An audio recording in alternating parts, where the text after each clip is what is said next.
नमस्कार। और आज है सुरक्षित शनिवार और आज का विषय है नौका दुर्घटना और डूबने से बचाव की जानकारी। जैसे कि आप देख रहे हैं, अब आपके पास क्या बना हुआ है? नाव बना है। Very good. और तुम क्या बना के रखी हो?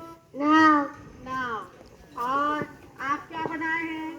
हम बनाए हैं अगर हम नाव पर चढ़े तो ओवरलोड बिल्कुल नहीं चढ़े। अगर हम चढ़ेंगे तो हम पानी में गिर सकते हैं। पानी में गिर सकते हैं तो उसमें बहुत बड़े बड़े जीव जंतु रहते हैं। हम लोग तैरना जानते भी हैं, तब पर भी हम लोगों को डर लगेगा, क्योंकि उसमें अगर वह आकर हम लोगों को मुंह में दबा कर ले जा सकता भी है।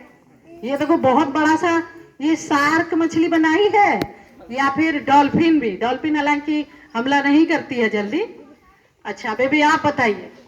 इसमें नाव वाला बोल रहा है कि आइए आइए हमारे नाव में बैठिए, लेकिन दूसरा इंसान बोला कि नहीं, हम आपके नाव में नहीं बैठेंगे क्योंकि ओवरलोड है और तो और उस पर जानवर भी लगा है और सफेद पट्टी भी गिर चुकी है, तो हम आपके नाव पर नहीं चढ़ेंगे। Very good, good baby. यही बात, ये बात हम लोग पिछली बार भी बात किए थे। आप लोग देख रहे होंगे कि बार बार नौका दुर्घटना और डूबने से बचाव की जानकारी के बारे में हम लोग बात कर रहे हैं। क्यों पता है आपको? क्योंकि अभी बारिश का समय है और इस बार की बारिश तो आप देख रहे हैं ना, बहुत सारे खतरे हैं। ठंड का, वज्रपात का खतरा है, पानी गंदा होने से बीमारी का खतरा है।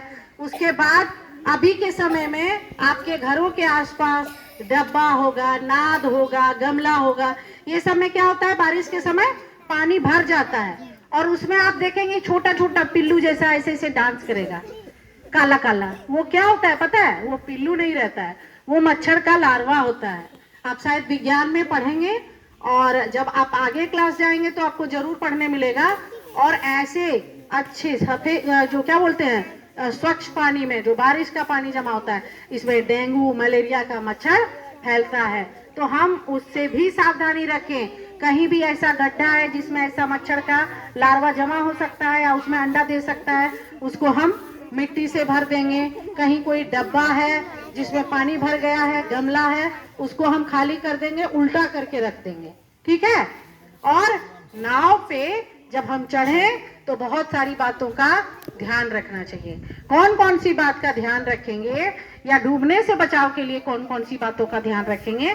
नाव पर चढ़ने से पहले सबसे पहला ध्यान बच्चों को रखना चाहिए कि वो कभी भी नाव की सवारी अकेले ना करें। बच्चे अकेले यात्रा ना करें। दूसरा चीज, बच्चों को ये ध्यान रखना चाहिए कि अगर नाव पे आप बैठे हैं तो आप ज्यादा हिले डुले नहीं, क्योंकि नाव पानी में होता है और वहां उसका संतुलन बिगड़ सकता है और संतुलन बिगड़ने से नाव पलटने का भी खतरा रहता है। जब हम नाव पे चढ़े तो ये देखें कि नाव पे हमारे जीवन रक्षा के लिए कोई सेफ्टी का सामान है कि नहीं। हम लोग जब तक न रहे नहीं बैठे। हम लोग जो है लाइफ जैकेट बोलते हैं उसको, वो पहने तभी हम लोग नाव पर बैठे। अगर नहीं है इसकी व्यवस्था तो हम लोग कोई डब्बा खाली प्लास्टिक का जिसका ढक्कन एयर टाइट बंद हो, उसको भी देह में बांध के जा सकते हैं।